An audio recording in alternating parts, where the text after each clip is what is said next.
G'day, Michael here. I'm trying to make sense of what we're likely to be in for tomorrow. There's been a reasonably good news report shared on Facebook, but doesn't seem to be that well focused on Bemboka neighbourhood. So let's just have a look at what is potentially in store for us. Now this area here shows like hotspots. I think they call this one Postman's Trail, this neighbourhood, and older hotspots there. But you can see the fire has made it pretty much to the edge of the escarpment. But what is of interest to me, and maybe a cause for concern, is the wind direction and speed. Now this, I've got three lines overlaid on the one chart. The blue line indicates temperature. This is Sunday and today is Sunday, so this is the time now. So all of this has already happened. So this from here on to the right is basically what's forecast. Now what's of interest to me, or I'm perceiving as potential threat, is this area here where the wind is coming from the southwest at a reasonable speed. Now they're saying at 6 p.m. expecting it like 38.2 kilometers per hour. Now knowing the way wind behaves, it could be gusty to like half again more than that, so it could be something like 50 or 60 kilometers per hour. Also, these times are indicative, and what we've seen in the past is if fire gets going, it disturbs the wind. So, pardon me. So it may not behave exactly as is forecast because the fire interferes with how the wind works. The red line here is expected rainfall. We had kind of some drizzle in town here today. Out and about there was rain in the valley, but we didn't get much here. But anyhow, a little bit of moisture is better than being totally dry. But there's not much, the likelihood is lower tomorrow and basically non-existent for the next few days after that. One thing that's really quite nice is the fact that the temperature is fairly low, and a lower temperature means that, less propagation. It's also just easier for our bodies, etc.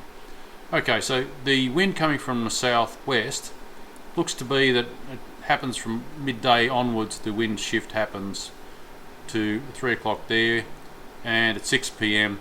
it's quite strong wind, that 40-ish kilometers per hour wind. So this is the area that's of concern to me, this patch.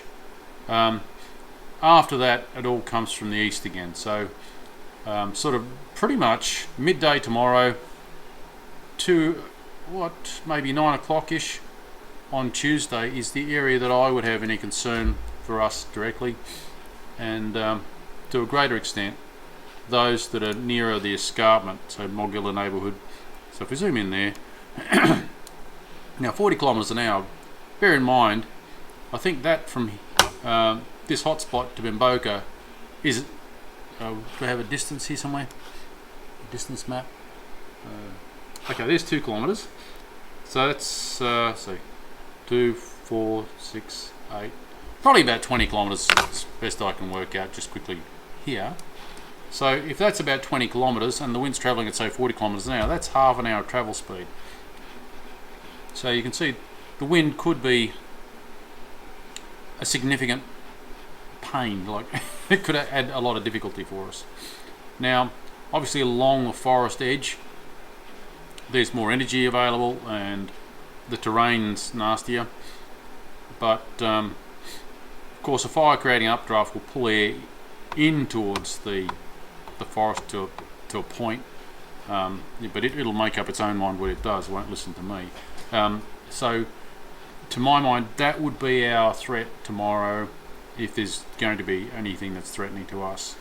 I would see that as a significant threat. And this smoke's really getting to me. The area of Mogilla and along that escarpment I would have the highest concern. Bemboka has got a significant amount of grassland from that direction, so at least there's time for a response. But along the edge there, that looks like you need to have a good plan organised if you want to stay and defend. And if you want to leave, I would suspect that leaving would be best done before all the little winding roads might be cut off by a potential fire advancing. So tomorrow is actually, I see that as a reasonable concern. depending on how much, if we did get a reasonable amount of rain, then I suppose my concern starts going away. But with that wind speed and direction is something that concerns me. Well, have a look at these sorts of things yourself. Think about what's going on. I don't know what's going to happen overnight, what advancement the fires are going to make, but you can see that the fire has actually made it well across this space, and it's pretty much along the edge of the escarpment now. And that valley there is probably what I was seeing at the last video I did, because we're in, where are we? Where I took the last video from was pretty much there, I think. You're basically here is where I was standing when I took the last video in this neighbourhood. So looking down pretty well south. Yeah, that was that other valley I was suggesting that I had to cross over. Well, it's actually crossed over that valley now. And so, yeah, this area now becomes of high concern.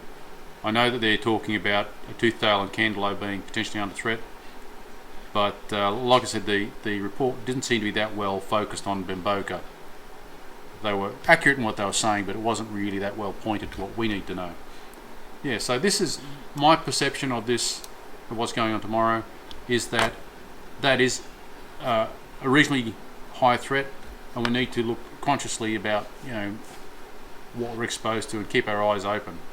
And from my mind, it looks to me that the concern really starts at about midday tomorrow. From here on up, that's where I expect a really heightened concern. Of course, it would be worthwhile if you're up through the night, just poke your head out the window and see what's going on. Yeah. So, alright, so what does fires near me say?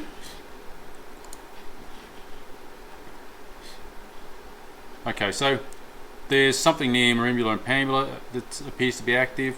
They don't really show this particularly well. This is just a label which doesn't indicate where the fire front is. So I suppose the Digital Earth Australia's hotspots gives more of an indication of where the activity is. What's going on? There's near Burrigot, there's the other area of regional activity. So obviously there's something going on around Wyndham. That's not to be discounted. The orange is between 6 and 24 hours, and the darker orange is between 2 to 6 hours, and if we had a bright red it would be 0 to 2 hours. So yeah, these areas here are obviously the areas of concern, and that southwesterly wind heading in our direction generally is, yeah, that's where the fun starts. Yeah, so that was my take on it. Let me know in the comments what you think. Feel free to like, share, subscribe, ask a question, leave a comment.